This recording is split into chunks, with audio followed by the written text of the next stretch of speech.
Welcome to the Working Moms of San Antonio podcast. We're your hosts, Erica Radis and Marie Lifschultz, a realtor and lender here in San Antonio, but most importantly, we're working moms just like you.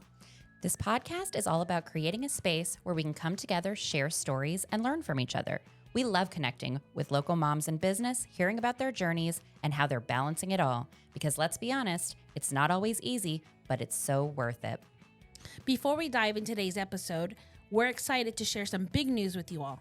Our business community and co-working memberships are officially open. Whether you're looking for a supportive community of moms in business or need a beautiful space to work and grow, we've got just what you need here at Working Moms of San Antonio. You can visit the link in our show notes or workingmomsofsanantonio.com/membership for more info.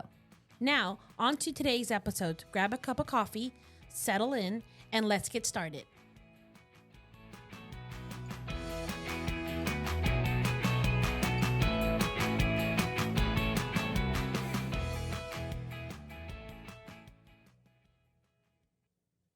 Welcome to this week's episode of the Working Moms of San Antonio podcast. Today I am here with Marysol of Solymar Med Spa, and I'm going to turn it over to her to introduce herself and talk about her work. Well, thank you, Erica. I sincerely appreciate you having me today. Super excited about Working Moms. Always been a big supporter and a big cheerleader of the organization. Such a great organization.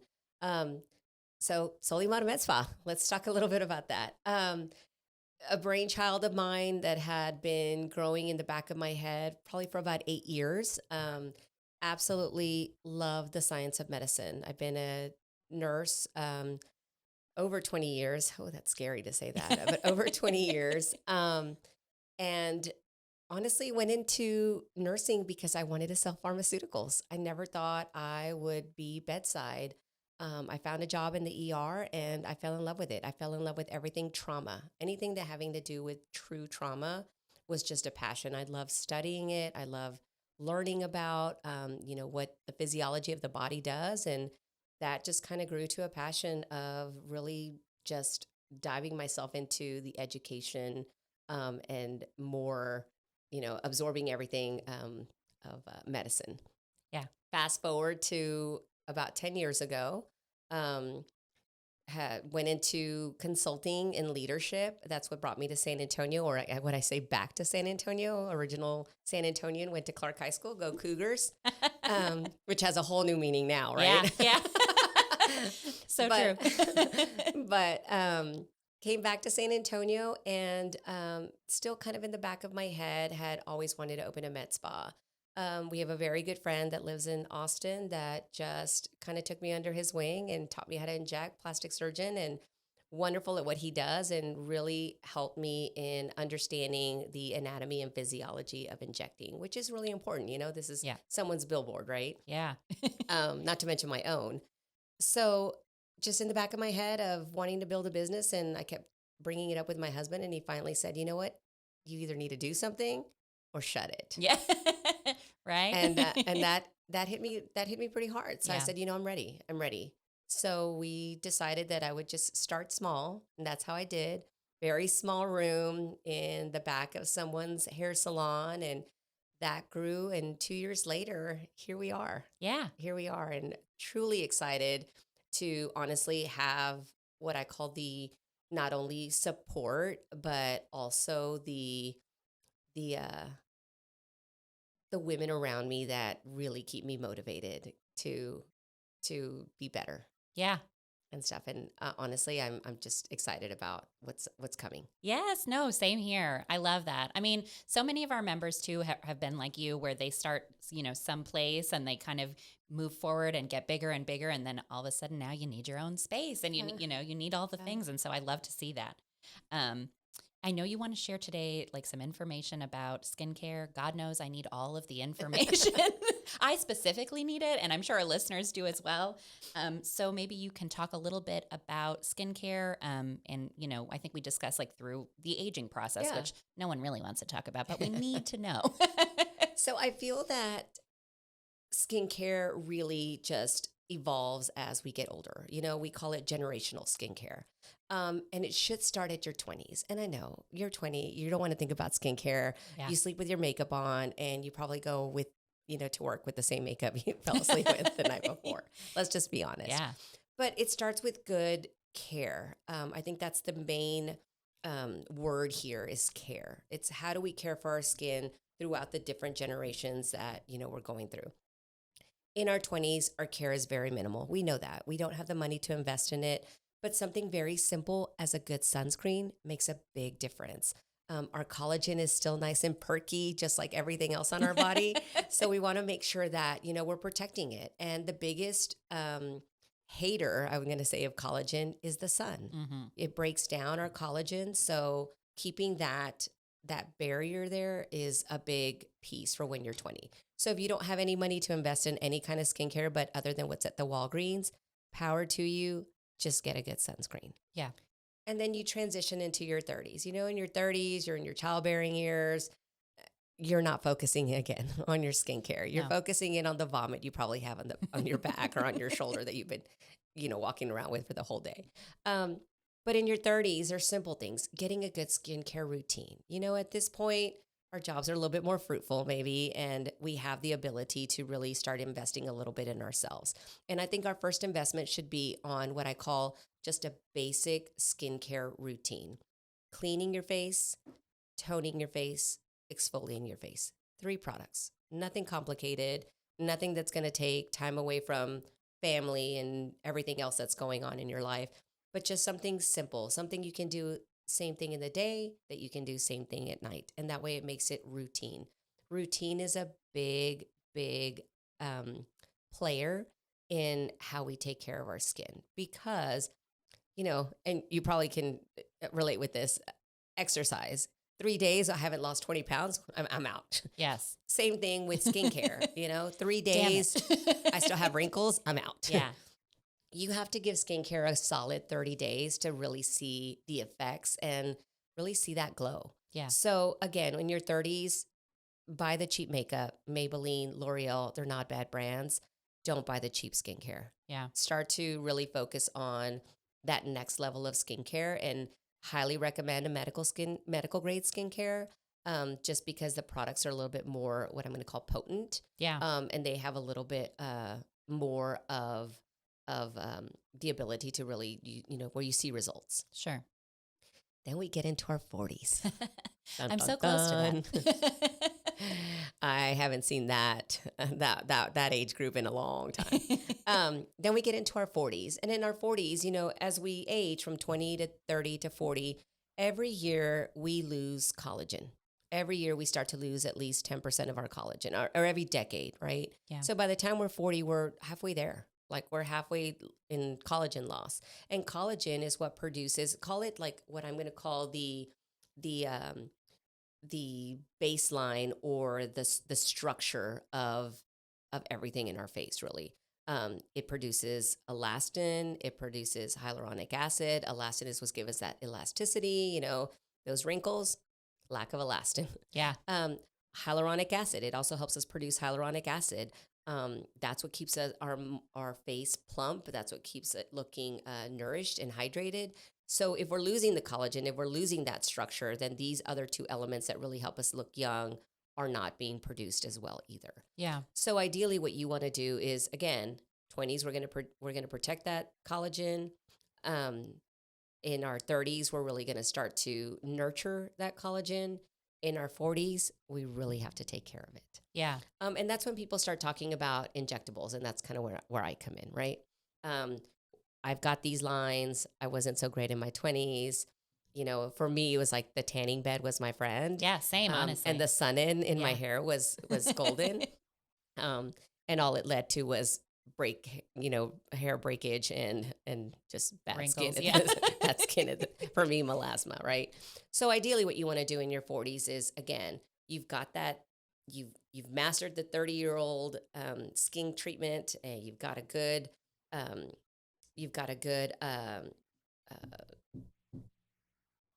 schedule? Yeah, like you yes, thank you. You've got a good pattern is what I wanted to say. You've got a good pattern of how you're taking care of your skin. You enter your 40s, and now you need to add what I call the additional products, right? You need probably a growth factor serum, something that really helps you in to what I'm going to say is you need a growth factor serum that really helps you in calming down those wrinkles, right? Or help you to relax those wrinkles. Yeah. You need probably a stronger moisturizer because you are losing a lot of hydration. You also may be seeing spots too, right? We Yeah. spend a lot of time in the sun, maybe in our 30s, because our kids in every sport known to mankind, and they all happen to be wonderfully outdoors. Yes. Yeah. So just looking at those elements, it's like, what are those extra components that we need to add to then make sure that we're now really protecting our skin? So now we've added sunscreen in our 20s. We've got a good cleaning program in our 30s. And now in our 40s, we're looking at, how do we maintain the integrity of our skin and how do we maintain the integrity of our pigment? Okay. Now, if you've done some damage, like I have, then we all have. Yeah. There are ways to can we build some of that back? I mean, is that what these products do, would you say? You can, yes, yes. And I'm not going to say they build it back, but they definitely help your body to regenerate or rejuvenate what you've lost. Yeah. You're not going to build back 100% of your collagen. Sure. But if you keep your skin hydrated and protected from the sun, you're less likely to lose at the advancement that someone who's not losing it and stuff. We're all going to get old. The reality is, what is the saying that 2 things we can guarantee is we're going to die and we're going to pay taxes, right? But the one thing that we can do is like I say, if I have $1 in my pocket, I'm going to go down fighting. Yeah. So with that, it's like, how do we fight against those environmental factors that we can't always protect ourselves from? Or how do we use that skincare to help us in fighting off some of those elements so they don't come as quickly? Yeah. Yeah, no, that makes sense. Yeah. And we can talk like injectables, for example. A lot of people are scared of neurotoxins, which basically is what we call a Botox, Yes. Jeuveau. Those people are me. Lativo. There's a lot of neurotoxins. There's 6 out there, which a lot of people don't know either. So there's Botox. Everybody knows Botox. Jeuveau, which is very similar to Botox in the composition. There's Dysport. Everybody also is quite familiar with Dysport. There's Xeomin, and then there's another one called Daxxify, and then the last one that just hit the market this year, a Korean-based one called Lativo, and you're seeing that a lot recently. Okay. So those are the 6 FDA-approved neurotoxins. All work a little bit different. It really just depends on what you need, and for example, my athletes really do well on Dysport.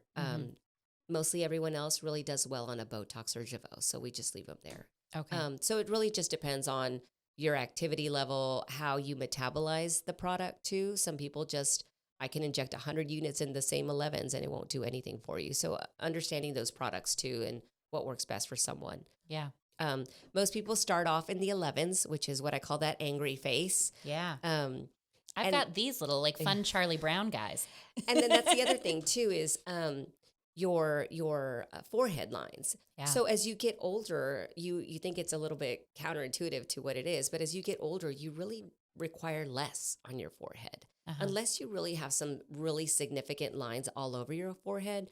I'm pretty conservative when it comes to when you're at that 45 to 55 to inject a lot of units in your forehead. And the reason why is because our brows start to drop.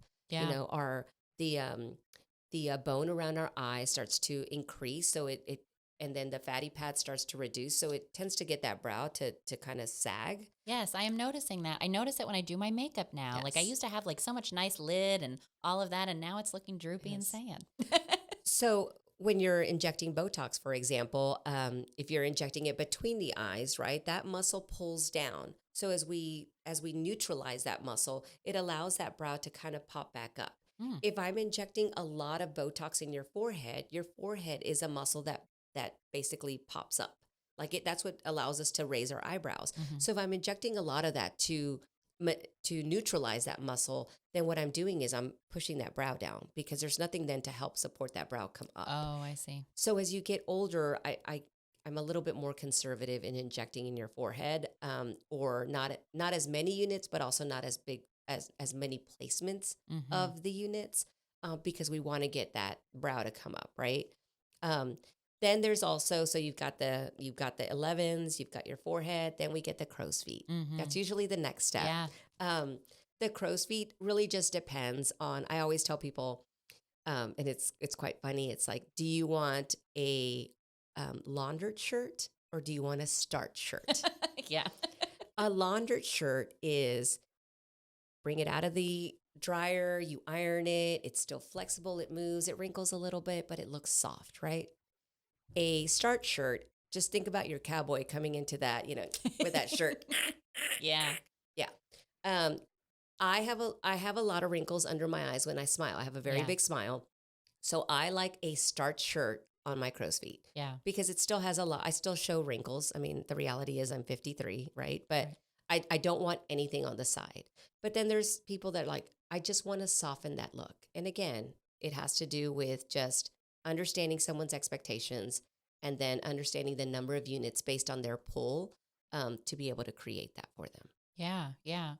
Now, so it sounds like maybe like late 30s, early 40s is when we start kind of thinking about the Botox. But I know plenty of gals in their 20s that do it. And I guess maybe they think it's preventative. How do you feel about that? So yes and no. It's preventative when you, for example, there are people who have very strong pulls. Let's just take the area between your eyes, because that's typically the first place that people really see that what I'm going to call that crease, right? Sure. Or that wrinkle. If you have a heavy scowl, and there are young ladies at the age of 20 who do, it's great to do a preventative, because when you're folding the skin, just like any piece of paper, if you fold it over and over, it's going to mark. Sure. So ideally, yes. And you can start with a what I'm going to call minimal dose in that area. There are standard dosing, but I mean, for someone that young, I would probably start with a minimal dose. For somebody older in their 40s, I'd probably not do a minimal dose. And the reason why is the more we push on that muscle and allow it to keep moving, the more it's what I'm going to call eating that Botox. So ideally, you truly want to neutralize that muscle so that you're not then just metabolizing that Botox. And you hear that quite a bit. I metabolize it quickly. You probably got a minimal unit dose, and that's why you probably just ate through it and stuff. But for someone who's young, the likelihood of them needing a very heavy dose is unlikely unless they have a very heavy scowl just to begin with. Sure. But yes, there are measures for prevention. To me, I think they're better used maybe in your mid 30s. I see. And stuff. So mid 30s is kind of where I feel like you start really noticing a difference in your facial feature changes, because there's certain things that happen as you progress in age. We talked a little bit about it when you talked about your eye is, your bone structure, just like any other bone structure, starts to retract, right? Yeah. So things get wider, like your eyeball area gets wider, and I'm trying to talk in layman's terms. Yeah, interesting. The area around your mouth gets wider, hence that's what we get some jowls too. There's a lot of areas that just tend to retract. Same thing with the fatty pads in your face. Just like we start to see movement of fat elsewhere, unfortunately, it also happens in your face. So you start to see, what I'm going to call divots in your cheeks. You start to see kind of your jowls foul a little bit. People start to talk about their laugh lines as now being more noticeable. It's because we're losing that fatty pad in our face. Can I tell you that I think that Stanley's will increase the need for fillers? Because we're all drinking from, we're not smoking anymore, right? I mean, but we're all drinking from these little straws all day long. I think about it all the time. Every time I drink from there, I'm like, you're going to get smoker's lines. Yeah. And you're not smoking. And you see that a lot. You see that a lot on people who are big straw drinkers and stuff. I have very sensitive teeth, so I have to drink out of a straw. Yeah. And I mean, I notice it. And I have pretty big lips, and these are natural, but I have pretty big lips and stuff. So the bigger the lip, the more what I'm going to call fuller they look. But for someone who has a thin lip and then they have the smoker's lines or what I call straw lines, the drinker's lines, they're a lot more noticeable. Yeah. And again, as we talked earlier, as we start to lose that fatty tissue, again, that also happens around the mouth area.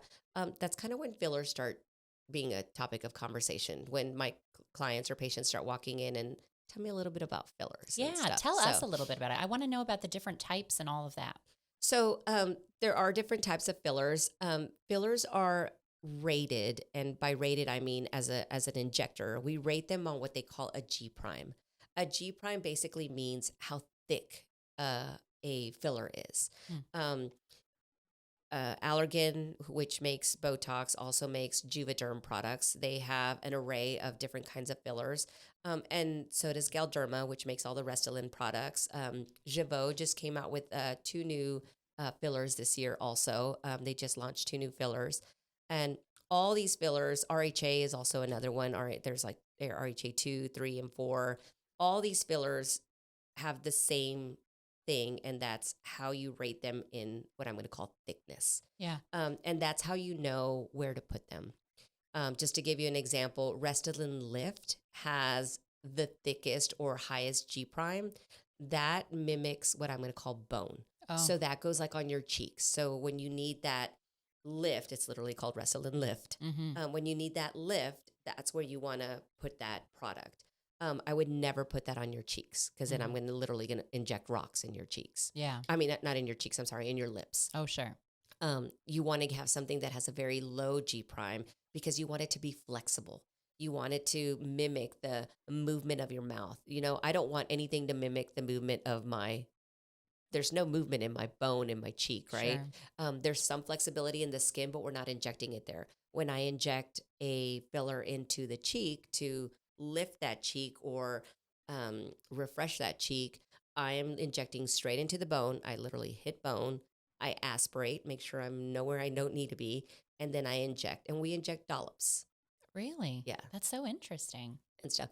I was actually talking to a client today about it because she is now maybe possibly in this year looking at a filler again in that time range, hitting her late 40s, seeing things going a little bit south on her, and she's really focused on her smile lines and just understanding. So I happen to have samples that either are expired or the rep has given me.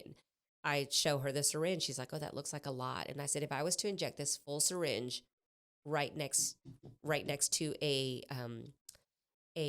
blueberry, I'd probably have the same amount of." It's not a lot. Yeah. It's not a lot, but the thickness of that filler is what makes the difference.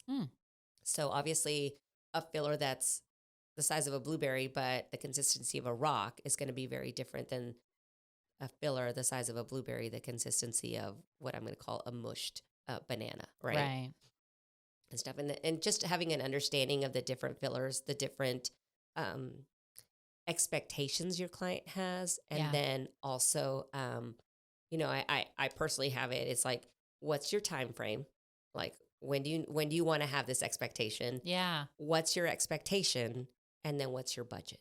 Yeah. I think those are 3 big questions that I feel like I ask pretty much every new client that walks in.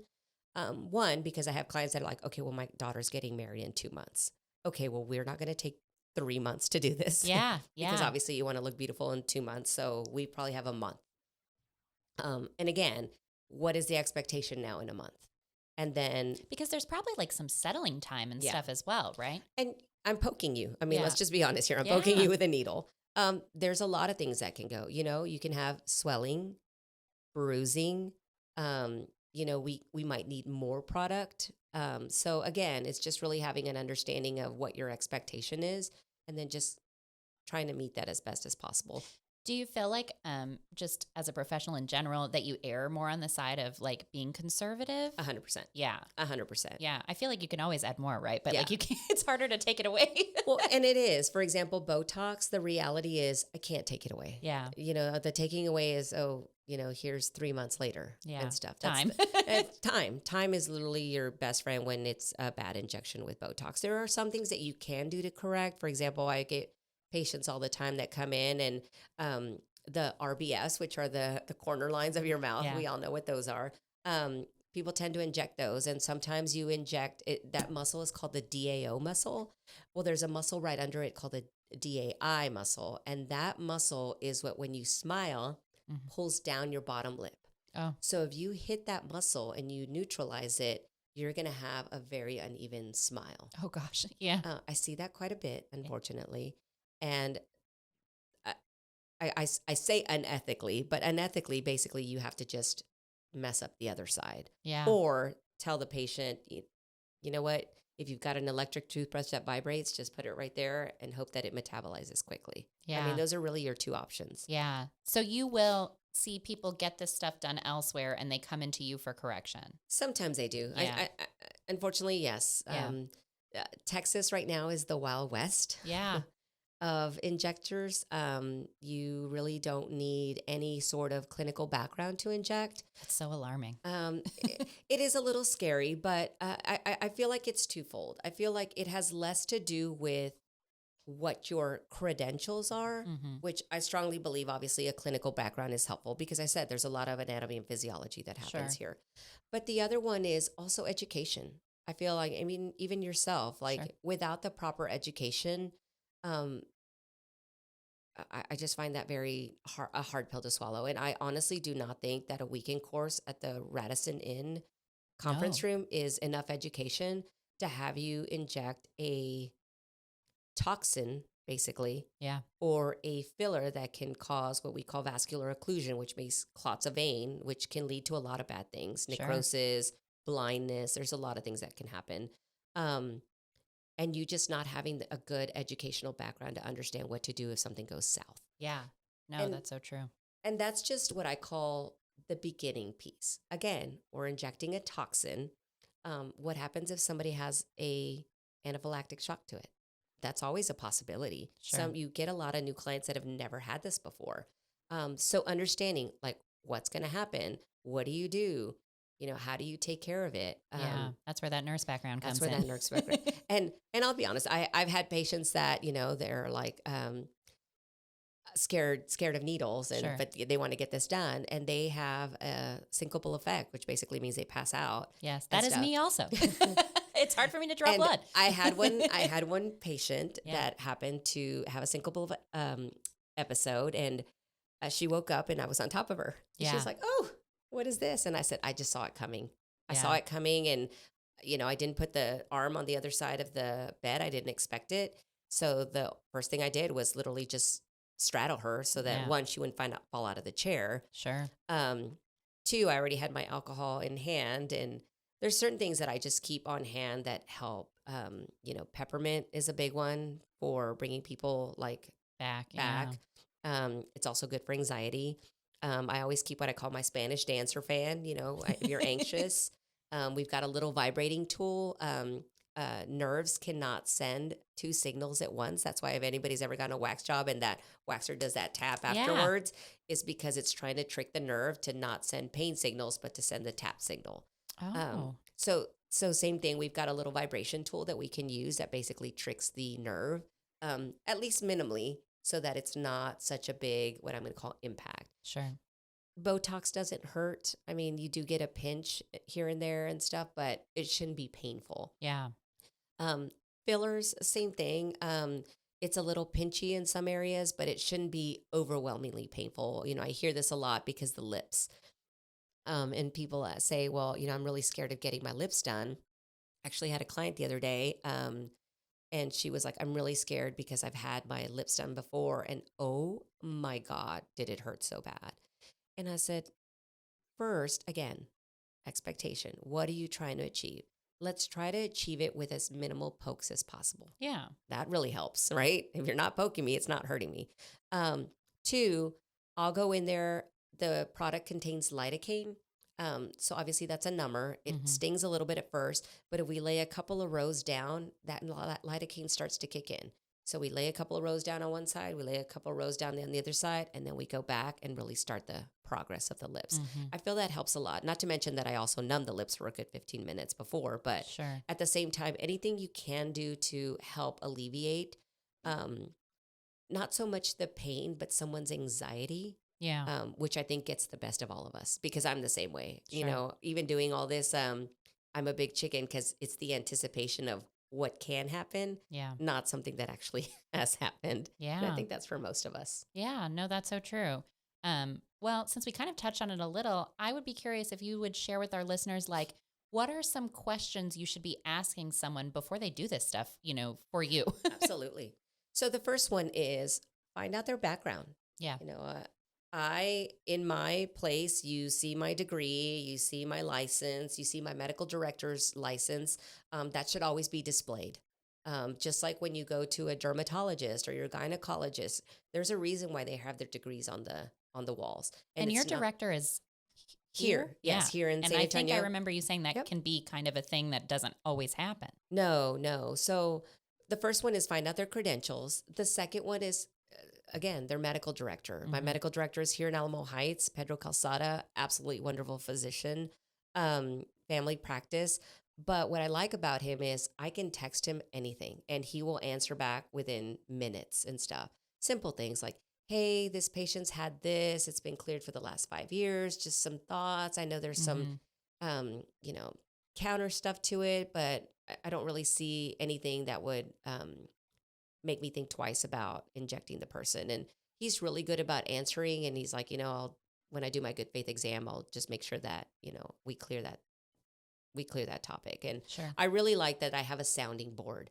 Also, the person who taught me to inject, the plastic surgeon, I don't know how many times I've texted him and said, okay, this lady came in, previous injector did this. I had a lady who had a really odd smile and it didn't look like it was a DAI. It looked like it was something else. Mm-hmm. And sure enough, it was when they hit the neck, they hit a muscle that was causing the bottom of her neck to kind of pull when she smiled and stuff. So again, being able to have a sounding board, just know that support means a big deal.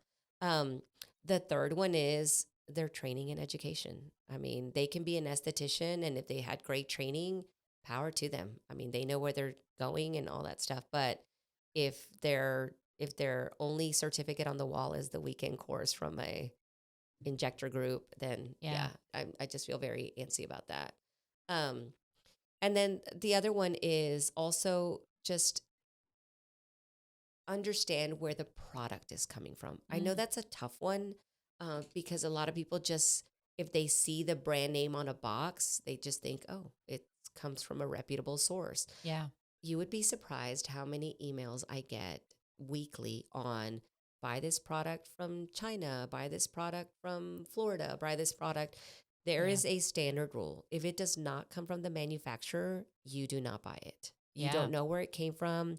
You don't know if it's counterfeit or not. And counterfeit product is so prevalent in this industry. It's scary. Yeah. And you see it, but, unfortunately, it's the Wild West. So you hope someone's regulating it. Yeah. You hope I someone's mean, regulating honestly, it. and I'm like a big review checker and all of that kind of thing, but I feel like if I was going into a professional place, I personally wouldn't think to ask, where does this product come from? Because you sort of assume that someone else is figuring that out. You know what I mean? Correct. And so that's a good tip. This is a trusted industry. The reality is that this is a trusted industry for several reasons. One, someone's coming at you at your face with a needle. Right.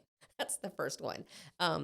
Two, you have to be comfortable or at least have the trust factor that they know what they're doing. Yeah. They know what they're doing with the stuff that's on that table or wherever they're getting their product, right?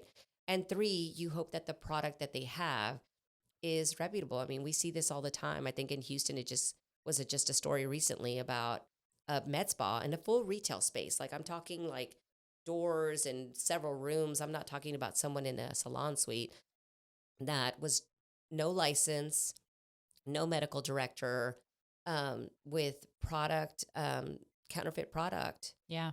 With a very busy schedule. Yeah. So again, I think it's a trusted environment. And I think for the most part, it has a lot to do with, it's a referral business. It's definitely a referral business. Yeah. Because they're everywhere. That's right. And it is medical and it feels medical. And so like, I don't go and ask my doctor where he's getting his stuff. You know what I mean? You're just sort of like, okay, I'm at a doctor's office. And so I think that's probably a part of it because it is medical. We think like, okay, well, someone's doing this. Someone's regulating it. Yeah. Yes. And And unfortunately, that's not the case. Yeah. There is oversight. I do have to admit that. I mean, the Board of Nursing has oversight over the nurses and nurse practitioners. The Texas Medical Board has oversight over the physicians. But if you look at it, you can't throw a rock right now without hitting a med spa. No, you're so right. Yeah. Whether it's in a retail facility or whether it's in a salon suite or in a esthetician's place or even your hairdresser. Yeah. I mean, they're everywhere. They really are everywhere. And to me, it's just getting, like anything, just be a wise consumer and don't be afraid to ask questions. I don't get intimidated. I don't get insulted. And honestly, your injector shouldn't. Yeah. You shouldn't. I mean, it should be with 100% confidence. I mean, I will tell you, this is my Galderma rep. This is where I get it from. Or here's my, Allergan rep, or here's my whatever rep. Yeah. And stuff. Just be confident that where you're going, you're safe. Yeah. And I think that has to do with, any medical procedure, right? Sure. Things you don't do on the cheap, your teeth, Yeah. plastic surgery, eyes, and anything having to do with your private parts. Yeah. You don't do anything on the cheap.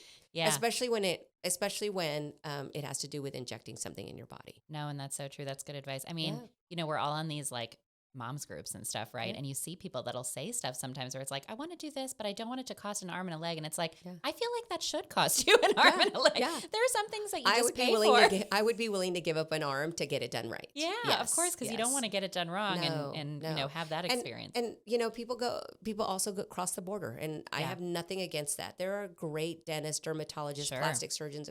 Just again, be aware and don't be afraid to ask questions. Yeah. Just don't be afraid to ask questions. That's my biggest stance on it. Yeah. Because again, there are a lot of us. Yes. There are a lot of us. And it's a trust industry. It truly is a trust, and it's a trust fall. I always say it's a trust fall. I don't like those, by the way. Yeah. Well, this has been a lot of good information. Yeah.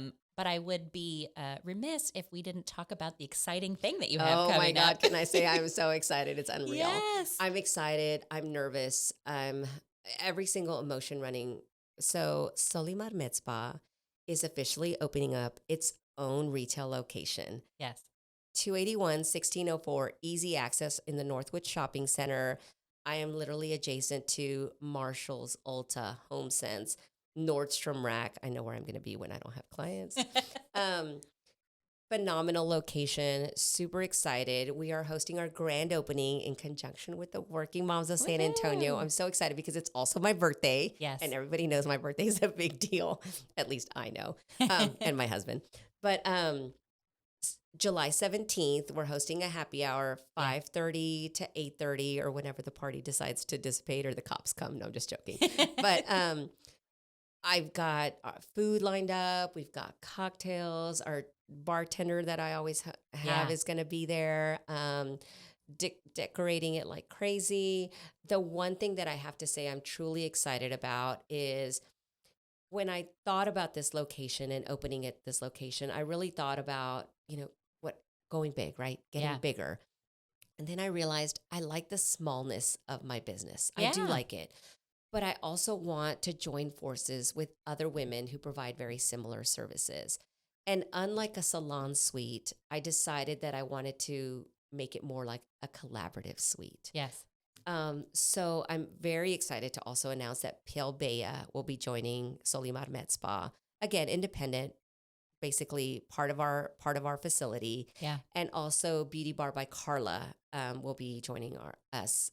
So we are a powerhouse. I love those gals. Yes. I still have 2 more rooms available. So really looking again for someone who has similar services or similar mindset and wants to provide exceptional service. And for me, it's really about supporting each other and helping us grow in our independent businesses, but as one.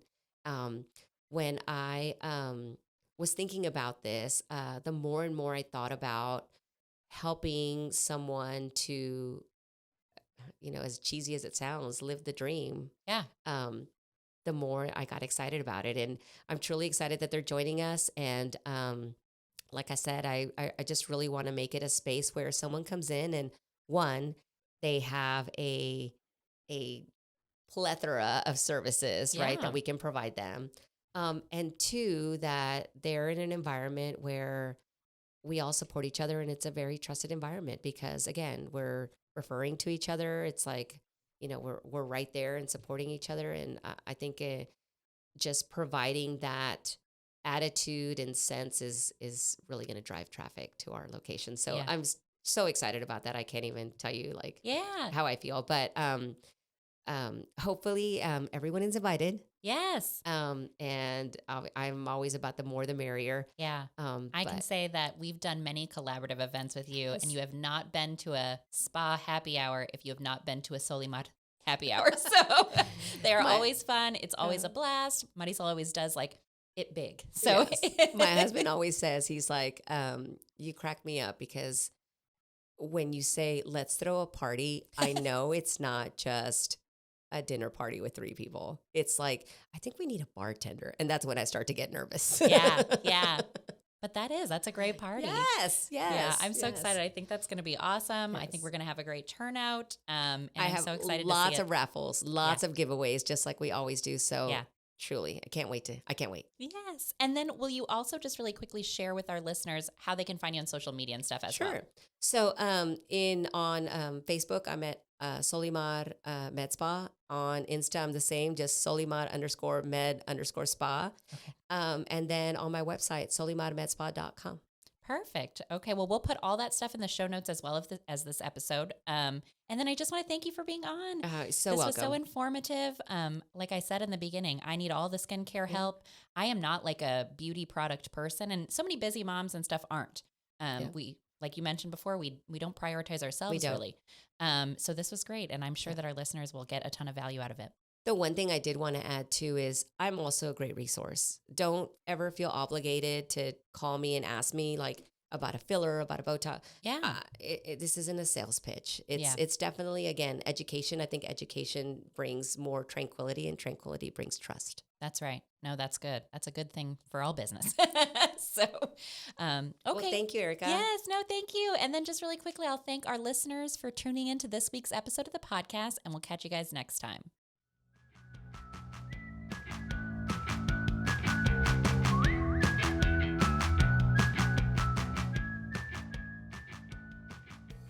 Thanks so much for tuning into this episode of the Working Moms of San Antonio podcast. We hope you loved today's chat and found a little inspiration to take with you into your week. If you have a podcast topic suggestion or a question you'd love for us to cover, definitely send us an email at hello@workingmomsofsanantonio.com. We'd love to hear from you. And until next time, see you in the community.